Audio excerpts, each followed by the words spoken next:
Hi folks, Ricky Tang here, and before we get into this track day video, I wanted to break down some of the things that you'll be looking at. I've used the GPS signal for my GoPro for the lap timing display on the left hand side of the screen, as well as for the graph in the bottom right hand corner. There's more details about my workflow and the software I used in the description. In the graph, the blue traces are simply my speed in miles per hour, and the pink traces are acceleration and deceleration in G's, with the calculations being based on the changes in my speed. The brighter pair traces are my current lap, and the darker traces are my previous lap. I really like the G traces because when comparing two laps, I can see with a bit more detail when I accelerate, when I get on the brakes, when I'm getting a bit more greedy with the throttle, or when I'm a bit more cautious and feather the throttle. I can even see when I change gears. You can see these little drops in acceleration here when I'm changing gear.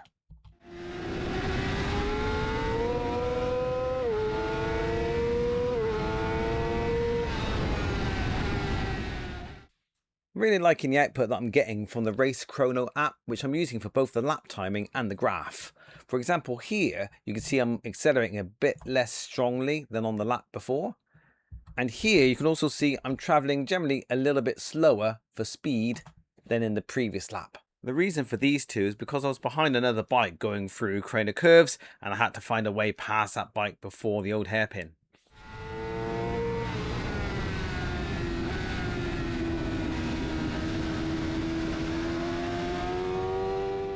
You can also see here generally with the blue traces, the dark trace is a little bit ahead in the graph than my lighter trace, and that's because I'm slower on this lap at this point than I was on the previous lap.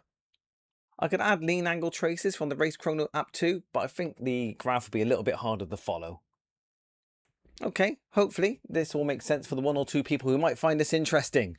This was my final session of the track day, and the last two sessions of that day were my first time ever in the fast group. Clearly, I'm still making lots of little mistakes, as you'll see in the video. But the great thing about the fast group is that when you're not too far off the pace, you're less likely to come across 5 or 6 bikes inadvertently riding together in a pack, like they often do in the middle group.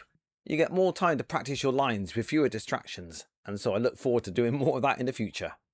Big thanks to Harry from Elite Track Bike Hire for the fantastically prepared Yamaha R6 track bike that I used on the day.